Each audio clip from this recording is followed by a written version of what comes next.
Welcome to the deep dive. Today we're tackling something really crucial if you're planning to drive in Germany, Oh, yeah. What's that? the driving theory test. Specifically, all those right-of-way and priority rules. Ah, yes. That's definitely a big hurdle for many people trying to get their license. It can seem, well, pretty complex. It really can. But understanding them inside out is key, not just for passing the test, but, for actually driving safely here. Absolutely. It's more than just memorizing. You need to get the logic behind it so it clicks when you're actually in a situation or facing a test question. Exactly. So our mission today is to break down these German right-of-way rules. We're using a guide on the topic to help us. Sounds good. We want to give you that clear understanding you need. Hopefully make it less intimidating. Right. Let's dive in. So this whole idea of right-of-way, Yeah. where does it actually come from? What's the basic principle? Well, the core idea isn't really about where you want to go. It's more about setting up a predictable order based on where everyone is coming from. Okay, so it's about avoiding chaos at junctions and stuff. Pretty much. It's a system to prevent conflicts. Like if you're already on a main road, you generally have priority over someone just pulling onto it. Makes sense. Yeah, it establishes a flow. And this isn't just for cars, is it? The guide mentions everyone. Not at all. That's a key thing for the test. These rules cover cars, motorbikes, bicycles, pedestrians, even people pushing like a hand cart or something. Wow, okay. So everyone needs to know the rules. Exactly. Shared responsibility. You'll definitely see test questions involving cyclists or pedestrians. Okay. So the guide lays out some general situations. Let's start with buses. They get priority pulling away from marked stops. Yeah, if they're signaling to pull out from a marked bus stop, you generally have to let them. Why is that? It's mainly about keeping public transport moving efficiently. Imagine if buses got stuck waiting forever to get back into traffic. It'd mess things up for everyone. Good point. Delays pile up. And they have to signal. Right. Oh, absolutely. They signal their intention, and the rule says other traffic needs to ease up and let them in. Expect questions on that for sure. Makes sense. What about funeral processions? The guide mentions they also have right-of-way. Yes. That's more about, respect, really. Letting the procession stay together without being split up by traffic. It's kind of a social consideration within the traffic rules. Okay. And then the obvious one, emergency vehicles, blue lights, sirens. Right. Everyone knows they get priority. The key thing is why they're responding to emergencies where seconds count. And what do you do? You need to pull over immediately, usually to the right, to clear a path. And on the Autobahn, if there's a traffic jam, you have to form a Rettungsgasse, a rescue alley. Ah, the rescue alley. That's crucial test knowledge, isn't it? Where does it form? Usually between the far left lane and the lane immediately to its right. Even on a 3-lane highway, its left lane moves left, everyone else moves right. You have to know that. Definitely. Good reminder. Okay, the guide also mentions streetcars or trams. Their priority seems a bit specific. It is, yeah. They often get priority where their tracks go through, say, a traffic circle, but only if specific signs are posted. What kind of signs? You might see sign 101, that's the general triangular warning sign, maybe with a tram symbol or note, or more directly, sign 205, the yield sign, maybe with Straßenbahn written on it, or Straßenbahnvorfahrt. So sign 205 with the tram picture means yield to the tram. Exactly. Sign 101 is more of a general, watch out, tram tracks here. Yeah. But 205 with the tram symbol is a direct order to give way in that specific spot, often in those traffic circles you mentioned. It helps keep public transport flowing smoothly there. Got it. Understanding those specific signs is key for the test then. Mhm. Okay, let's switch gears slightly. What about traffic moving side by side, parallel traffic on the same road? The guy says straight traffic usually wins over turning traffic. Yeah, that's a fundamental principle. If you're going straight in your lane, you're just continuing your path. Someone turning across your lane is the one changing things up. So they have to wait. Exactly. They need to make sure it's safe and not impede the traffic that's already flowing straight. It just makes things more predictable. You'll see this tested a lot. Makes perfect sense. So standard intersection, I want to turn left. What's the rule? Left turn means you're crossing the path of oncoming traffic.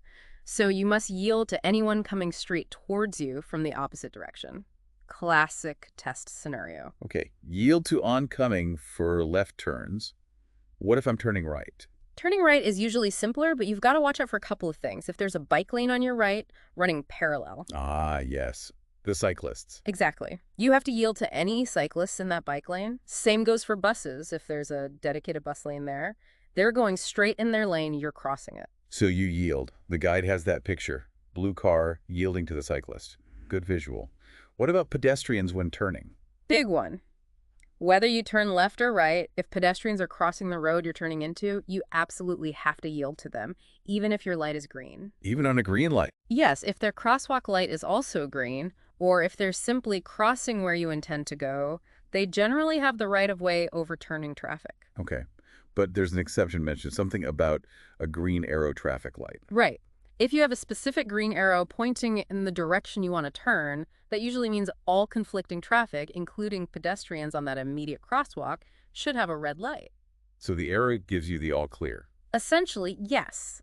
It's a dedicated signal saying your path is clear to turn without needing to yield to those immediate conflicts, but only when that specific arrow is lit. That's a crucial difference. So generally, pedestrians, cyclists, buses, they're just normal road users unless they're in their special lane and you're cutting across. Precisely. If they're moving predictably in their space and you're the one changing direction across their path, you yield. That's the core idea you need for the test. Okay. What if, say, two cars are turning onto the same road? One turns left, one turns right onto that road. Who goes first? In that situation, the left-turning vehicle has to yield to the right-turning vehicle. Why is that? The thinking is the right turn is generally a tighter, simpler maneuver, less likely to block things up. So left turner waits for the right turner. Okay. Parallel rules covered. Let's talk lane changes. That always feels a bit uncertain. Yeah, the key thing here is the vehicle already in the lane has priority. Full stop. So signaling doesn't automatically give you the right to move over. Not at all. Signaling is basically you saying, "Excuse me, I'd like to come over." It's a request for the folks in that lane to maybe make space, but you're responsible for ensuring it's actually safe. And if an accident happens, like a rear-end collision right after someone changes lanes, Usually the person who changed lanes is considered primarily at fault. You have to be sure it's clear. Though if the other driver did something weird, like suddenly speeding up, maybe some shared blame. But for the test, assume the lane changer needs to be 100% sure. right, signal, check mirrors, blind spot, make sure there's a gap. The guide even quotes the law, doesn't it? It does. The STVO, the German traffic code, says you can only change lanes if endangering other road users is excluded. Strong wording. And you have to signal clearly and well in advance. Excluded. That's pretty absolute. Now there's an exception again for buses and trams leaving stops. That feels like a recurring theme. It is. Public transport gets priority. So public buses, school buses, and trams signaling to leave a marked stop must be allowed to pull out. Other traffic has to wait if needed. Test favorite, this one. Okay, gotta let the buses and trams out. Right, let's tackle intersections head on. The guide talks about a priority pyramid. Sounds helpful. It is. It's just a way to remember the hierarchy, the order of who decides the right of way when paths cross. So who is at the top? Top of the pyramid. A police officer directing traffic. If there's an officer waving you on or telling you to stop, you follow their instructions, period. Doesn't matter what lights or signs say. Human control overrides everything. Makes sense. Level 2. Traffic signals. Red, yellow, green lights. When they're working, they dictate the flow and they have priority over any traffic signs nearby. So green light beats a yield sign. Yep. If the light is green, you go, even if there's a yield sign on the post that would normally apply if the lights were off. Okay, and below signals. Then you have the traffic signs themselves, the yield signs, stop signs, priority road signs we'll get into. And right at the bottom, the default setting. That's the famous rechts for links, right before left. This rule applies only when there are no police, no signals, and no signs controlling the intersection. Exactly. It's a layered system, so there's almost always a clear rule for who goes first. Crucial for the test and real life. Okay, let's really get into right before left. It seems simple, but people get confused. It's the baseline rule for unmarked junctions. Simple concept. If you approach an intersection and there's a vehicle coming from your right, you must yield to them. Let them go first. Regardless of where they're going. Yeah. Straight turning. Doesn't matter. If they're coming from your right at an unmarked intersection, they have priority. You wait. Super fundamental, you have to know this. Okay. What if there are, say, 3 cars arriving at once? You look at each one. The car that has no one approaching from its right gets to go first. So you find the one with the clear right flank. Exactly. Once they've gone, you reassess the remaining 2. Again, whoever is on the right goes next. It happens sequentially. Like a little traffic puzzle. Yeah. Okay, what about that rare situation? 4 cars arrive, everyone has someone on their right. Gridlock. Yeah, the four-way standoff. In that case, someone has to break the deadlock by voluntarily giving up their right-of-way. How? Just wave. Usually, yes. A clear hand signal to the driver on their left, the one they technically have priority over, indicating you go ahead. Once one car moves, the sequence can resolve using right before left for the rest. So you yield to the person on your left in that specific gridlock scenario. Tricky, but good to know. Mhm. And this rule only counts if paths actually cross right. Absolutely. If two cars are at an intersection but turning away from each other so their paths won't intersect, right before left doesn't come into play. No conflict, no rule needed. Right. Now, are there times when right before left doesn't apply, even at an unmarked crossing? Yes, several important exceptions to memorize for the test. Big ones are vehicles coming out of a field path, a forest track, or someone's private driveway. They always have to yield. So coming from somewhere less official. Kind of, yeah. Also, someone pulling out from the edge of a bike lane or from the roadside shoulder where they were parked, they yield. And crucially, vehicles exiting a traffic calm zone, a Spielstraße, that blue sign with clang figures, or a pedestrian zone, they must yield to all traffic on the intersecting road. Okay, those all make sense prioritizing the main flow of traffic. Let's talk signs now, the ones that specifically control right-of-way and override right before left. For sure. Four main ones you absolutely need to nail. First, sign 205, the upside-down red triangle, universal symbol for yield. Means you have to give way to all traffic on the road you're about to enter or cross. Slow down, be ready to stop if necessary. Check both ways. Got it. The only upside-down triangle. Easy to spot. Next. Sign 206, the stop sign, the only hexagonal sign. This means you must come to a full, complete stop Where exactly? right at the solid white stop line painted on the road, or if there's no line, just before the intersection where you can see. After stopping fully, you then yield to all traffic before proceeding. No rolling stops allowed. They test this. Stop means stop. Yeah. Hexagonic stop. Okay. Then the priority signs. Right. Sign 301, that yellow diamond with a white border. This tells you that you have priority at the next intersection or junction only. Just the next one. Just the next one. Then there's sign 306, looks the same, often bigger. This means you're on a priority road and you have priority at all upcoming intersections until you see the sign that cancels it. And what cancels it? Sign 307, the same yellow diamond but with thick gray or black diagonal lines striking through it, means end of priority road. After that, you might revert to right before left or see other signs. Okay, 301 for one junction, 306 for a stretch, 307 ends it. And if I'm on a road with sign 306 and I see a side road with a yield or stop sign. Then they have to yield or stop for you, whether they're coming from your left or your right. Your priority road sign overrides right before left, completely. Makes sense. Signs dictate priority. The guide mentioned sign placement too, inside versus outside towns. Yeah, a small detail but could pop up. Inside towns, priority signs are usually before the junction. Outside towns, they're often placed after the junction, sort of confirming the priority continues. Interesting. And what if signs are on the same pole as traffic lights? We touched on this. Right. If the lights are working, red, yellow, green, you follow the lights. They rule. If the lights are off or flashing yellow, meaning caution or malfunction, then you obey the sign on the pole. So lights on follow lights. Lights off equals follow sign. Got it. Now what about those curved priority roads? They look confusing. They can be. The key is the supplementary sign underneath the main priority sign, the yellow diamond. This little sign shows the actual path of the priority road using a thick black line, often curving. So you follow the thick black line. Exactly. Ignore how wide the road looks or which way seems straightest. Follow the path indicated by that thick line on the supplementary sign. That's the priority route. Be sure you recognize those little diagrams for the test. And if I'm following that curve, Yeah. but then decide to go straight onto a non-priority road, do I signal? Yes. Even though you might feel like you're going straight, if you are leaving the path of the curved priority road, the thick black line, you must signal to show you're deviating from it. Okay, signal when leaving the marked priority path. Well- And generally, right before left doesn't apply between the priority road and the side roads, right? Correct. The signs establish who has priority. Traffic on the thick black line goes first. But what if two cars are on those minor side roads, both meeting at the priority road, and neither is on the priority road? How do they sort it out between themselves? Ah, good question. If those two minor roads intersecting the main one don't have signs specifically controlling them relative to each other, like one having a yield sign facing the other, then the default right before left rule applies between those two minor road vehicles. Wow, okay, so right before left can still apply between the non-priority roads, even next to a big priority road setup. That's a nuance. It is. It shows how the basic rules underpin everything unless a sign explicitly says otherwise. Test questions love these complex scenarios. Okay, let's talk traffic lights again. Red, yellow, green. But the sequence is specific in Germany. Yeah, it's good to know. Before green, it goes red, then red and yellow together briefly, then green. Red, yellow means get ready. Exactly. And going the other way, it's green, then yellow alone, then red. The yellow alone means stop if you can safely do so before the line. It's a warning that red is coming immediately. So yellow isn't speed up. Definitely not. It means prepare to stop.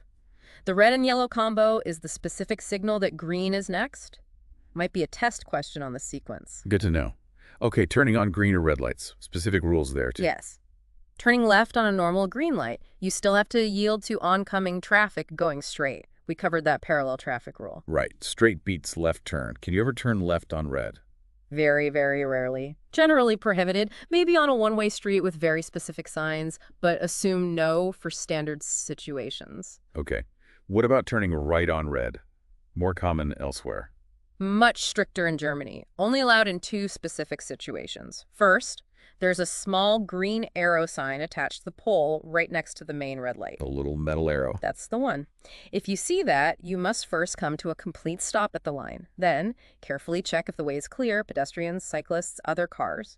If it's safe, you may proceed cautiously into the right turn. But you don't automatically have right of way. Absolutely not. That arrow only gives you permission to turn on red after stopping and yielding to anyone who does have right of way. Big difference. Very important for the test. Stop, yield, then go if clear, only with the attached arrow. What's the second situation? The second is a separate traffic light, usually to the right of the main signals, that only shows a green arrow, if that specific arrow light is illuminated. A separate light, not just a sign. Correct. A separate signal. If that's green, it usually means all other conflicting traffic has red and your path for the right turn is clear. You generally don't need to stop first in this case, just proceed with normal caution. So, attached arrow sign, stop and yield first.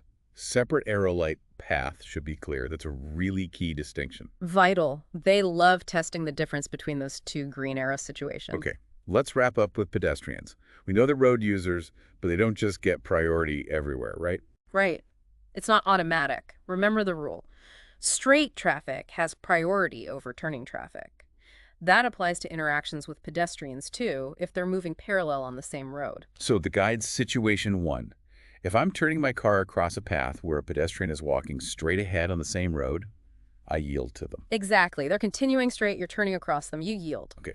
Situation 2 clarified that right before left doesn't apply to pedestrians. Yeah. So if one steps out from a side street on my right without a crosswalk, You generally have priority. They don't automatically get right of way just because they're on the right, unless there's a zebra crossing.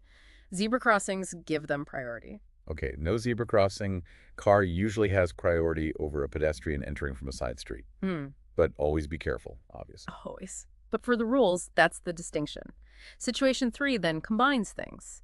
Pedestrian C walking straight on my road, vehicle B turning across them, pedestrian A coming from a side street with no crosswalk. Right, so pedestrian C goes first because they're straight, vehicle B is turning. Correct. Then vehicle B, the turning car, goes before pedestrian A, who is entering from the side street without a crosswalk. So sequence, straight pedestrian C, turning vehicle B, side street pedestrian A.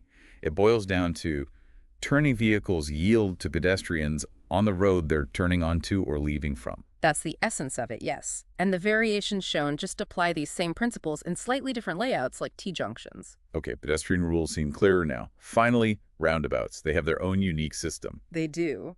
The key is the signage.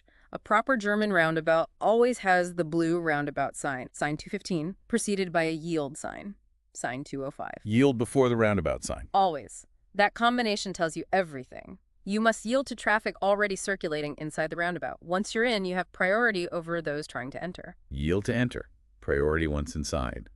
What about signaling? Crucial rule, often tested. You must signal right when you intend to exit the roundabout, but you should not signal when you're entering. Signal OUT, not EN. Got it. Easy mistake to make. Very common one. Also, no stopping or parking inside the circle itself. Okay, and pedestrians or cyclists at the entrances and exits. When you are leaving the roundabout, you must yield to any pedestrians or cyclists crossing the exit road you're turning onto. Be very watchful there. So exiting cars yield to crossing ped cyclists. What about entering? When you are entering the roundabout, you generally have priority over pedestrians or cyclists crossing that entrance road unless there is a marked zebra crossing right there. So yield when exiting, priority usually when entering, unless a zebra crossing says otherwise. The guide's red car, yellow car example shows that. Exactly. And one last vital point.